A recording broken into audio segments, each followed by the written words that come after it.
कथावाचक देवकीनंदन ठाकुर ने कहा कि फैमिली प्लानिंग का कानून सभी के लिए एक जैसा होना चाहिए। अगर हिंदुओं के 2 बच्चे हैं तो सभी के 2 बच्चे होने चाहिए। अगर हिंदुओं के एक पत्नी रखने का अधिकार है तो दूसरों को भी एक पत्नी रखने का अधिकार होना चाहिए।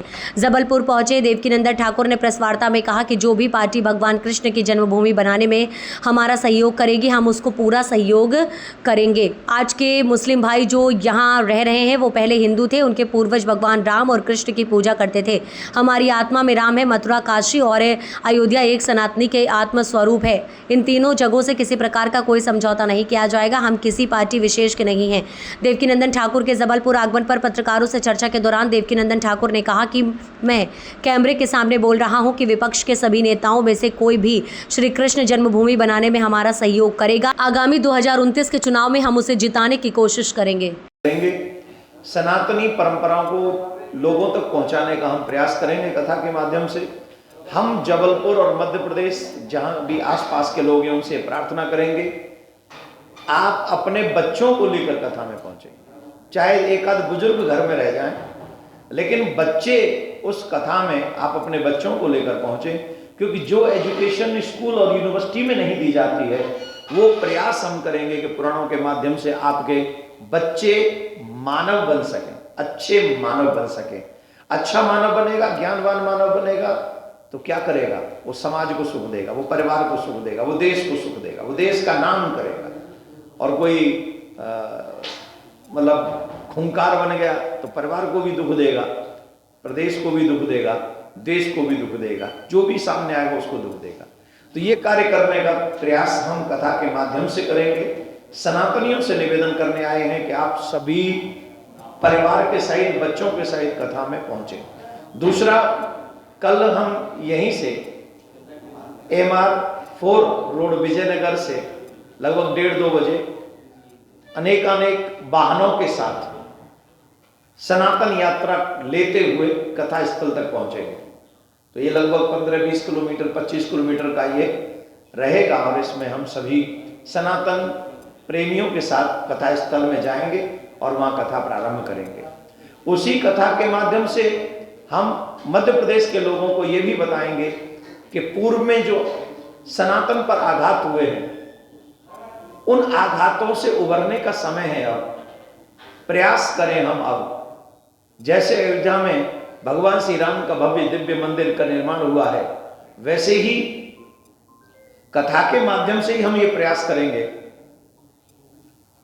कि लोगों को जगाने का प्रयास करें और लोगों को एक और चीज बताने का प्रयास करें। आप सब पत्रकार बंधु हैं, आपको मालूम होगा औरंगजेब ने जिस समय मथुरा का मंदिर तोड़ने का आदेश दिया था, उसी समय वहां की जो केशव देव जी की छवि थी मंदिर में जो पूजित होती थी, उन छवियों को ले जाकर उखाड़ के लेके गया और जामा मस्जिद आगरा की सीढ़ियों में गाड़ दिया। 99% हिंदुओं को पता ही नहीं है कि जिन भगवान की हम कथा सुनते हैं, जिन भगवान की हम पूजा करते हैं, जिन भगवान का हम आदर करते हैं, उन भगवान की छवि के ऊपर पैर रखकर आज भी लोग नमाज अदा करने जाते हैं आगरा में, कहीं और नहीं, आगरा में। हमारा कोई द्वेष नहीं है, लेकिन संविधान ये राइट देता है कि मेरे ईश्वर का कोई अपमान न करे। अगर मैं किसी के धर्म का अपमान नहीं करता हूं तो इस देश में किसी को अधिकार नहीं है कि वो मेरे धर्म का अपमान करे, किसी को भी नहीं।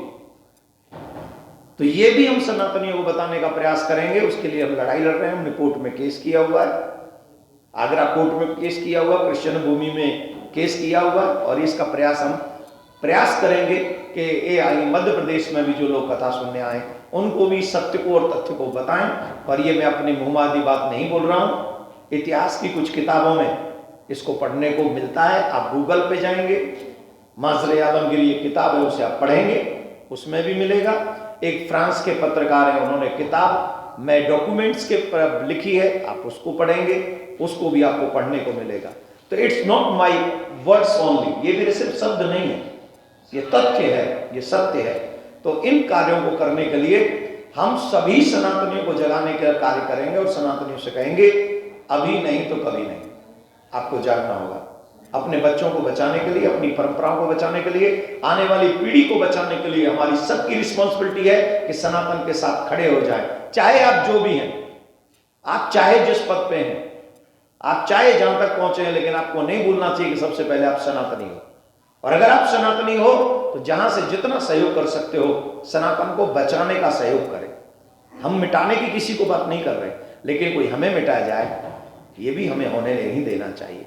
बस यही कहने के लिए आप सबको बुलाया है। मैं आपका आभारी हूं कि आप थोड़े से ही नोटिस पे, बहुत कम समय के नोटिस पे आप यहाँ पर पहुंचे।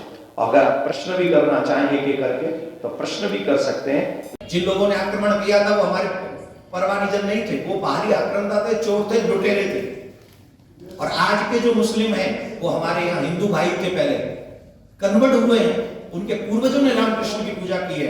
वो लड़ना नहीं चाहिए, बल्कि उनको न्याय करना चाहिए, कहना चाहिए हम रामकृष्ण के लिए ये समझौता अपने भाइयों के लिए करते हैं। ये है बात।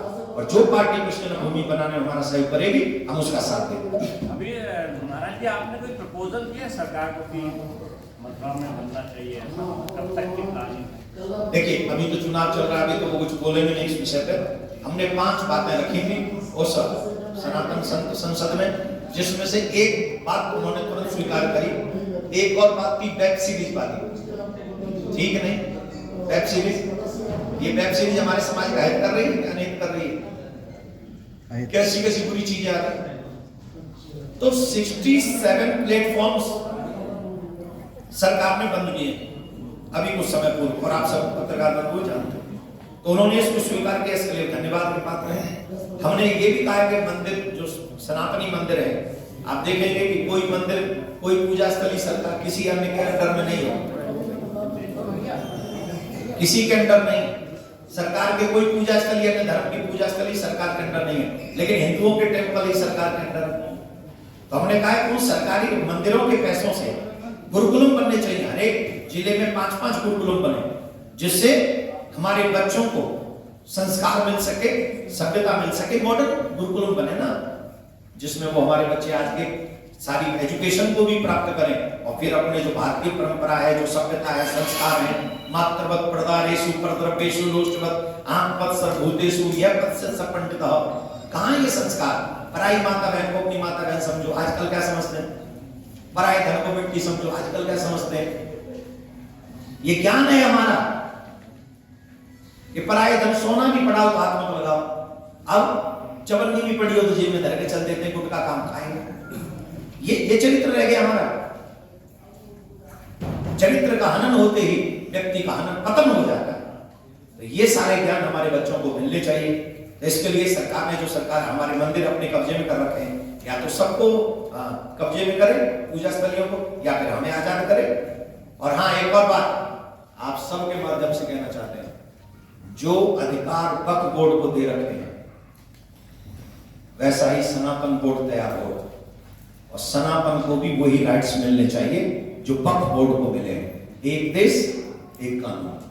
हम ये नहीं कहते वक्फ बोर्ड मिटा दो, हम तो कहते बनाए रखो और 2 नंबर एक्स्ट्रा बढ़ा दो, लेकिन हमें भी सनातन बोर्ड बना के दो, और हमें भी उतनी जमीन दो, हमें भी उतने अधिकार दो, जिससे हमारे बच्चे आने वाले समय हम सब इक्वल तरीके से रह सके। धन्यवाद।